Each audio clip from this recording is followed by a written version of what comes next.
मीरपुर नाम के शहर में तेजस अपनी पत्नी नीरू के साथ रहता था। पति पत्नी दोनों ही नौकरी करते थे।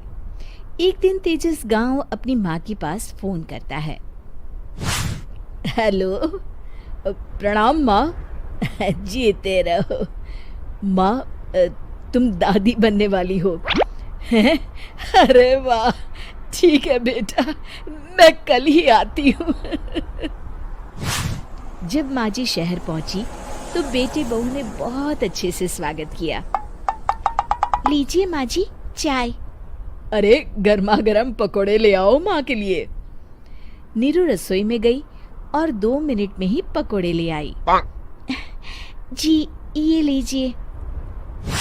बहू, जादू से बनाए हैं क्या? अभी तो रसोई में गई थी। यम्मी। माँ जी, शीला रसोई में पकोड़े तल रही है, मैं बस लेकर आई। हे भगवान, मेरा धर्म भ्रष्ट कर दिया तूने। अब तो गंगा जल से शुद्धिकरण करना होगा। दूसरे दिन, माँ जी मैंने नाश्ता बना दिया है, ऑफिस जा रही हूँ। पर अभी तो घर का सारा काम पड़ा है। शीला आती ही होगी, झाड़ू पोछा बर्तन कपड़े वो सब कर लेगी। हमारे जमाने में घर का सारा काम हम ही करते थे। जी माँ जी, आप बहुत होशियार हैं, मैं घर ऑफिस दोनों नहीं संभाल पाती। तो जरूरत क्या है घर से बाहर जाकर चाकरी करने की? वैसे भी घर का काम खुद करने से घर में बरकत आती है, समझी? पर माँ जी। पर वर कुछ नहीं, इस महीने की पगार मिले फिर ऑफिस बंद। हाँ। रात को नीरू तेजस से कहती है, सुनिए जी, माँ जी बोल रही थी कि मैं नौकरी छोड़ दूं। वैसे ठीक ही तो है, अभी तुम्हें आराम की जरूरत है। फिर भी आराम कहाँ, शीला को छुड़ाने के लिए बोल रही थी। तो अब 24 घंटे में इतना काम तो कर ही सकती हो। पर जॉब पसंद है मुझे, घर पर मन नहीं लगेगा। अगले दिन जब दोनों ऑफिस के लिए निकल रहे थे, मेरी तो कोई कीमत ही नहीं है इस घर में। माँ जी, आजकल महंगाई बहुत है, रहन सहन भी बदल गया है, दोनों नौकरी करते हैं तभी ठीक रहता है। अच्छा, तू कहना क्या चाहती है? मेरा बेटा तुझे बिठा के खिला नहीं सकता? तू ही इस घर का खर्च चला रही है, हैं? नहीं माँ जी, मेरा वो मतलब नहीं था। मतलब खूब समझती हूँ, ये बाल धूप में सफेद नहीं किए मैंने। हाँ। अब तो ये रोज का काम हो गया था। तेजस भी रोज की झिकझिक से परेशान हो गया था।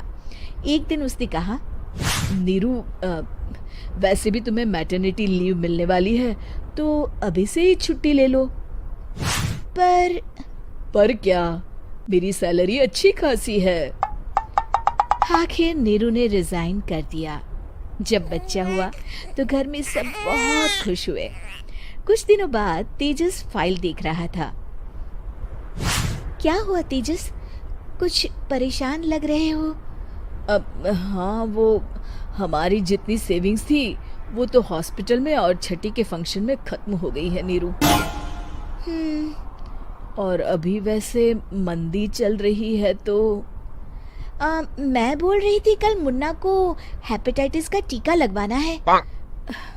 नीरू, क्या पोस्टपोन नहीं कर सकते? नहीं जी, बिल्कुल नहीं। अब तेजस को समझ में आ रहा था कि उससे गलती हुई है। पैसों की कमी का असर घर के माहौल पर भी पड़ रहा था।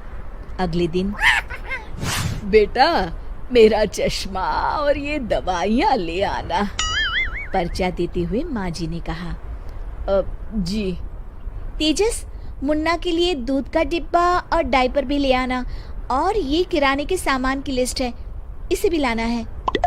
तेजस गुस्से में लिस्ट मरोड़कर फेंकता है और चिल्लाता है, पैसे क्या पेड़ पर उगते हैं? ये ले आना, वो ले आना। अरे पर ये जरूरत का सामान ही है। वो गुस्से में बिना कुछ कहे ऑफिस चला गया। अरे लंच तो ले जाइए। नीरू दौड़कर डिब्बा पकड़ाती है। एक दिन खाना खाने के बाद, नीरू, अब तो मुन्ना कुछ बड़ा हो गया, तो अब तुम वापस ज्वाइन कर लो ना जॉब। पर इस रिसेशन में जॉब मिलना बहुत मुश्किल है। ट्राई तो करो। फिर मुन्ना?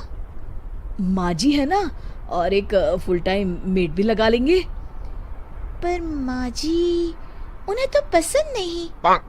तभी माँ जी वहाँ आ जाती है और प्यार से नीरू के सर पर हाथ फेरते हुए बोलती है, अब मेरी समझ में आ गया बहू, पहले के और अब के समय में अंतर है।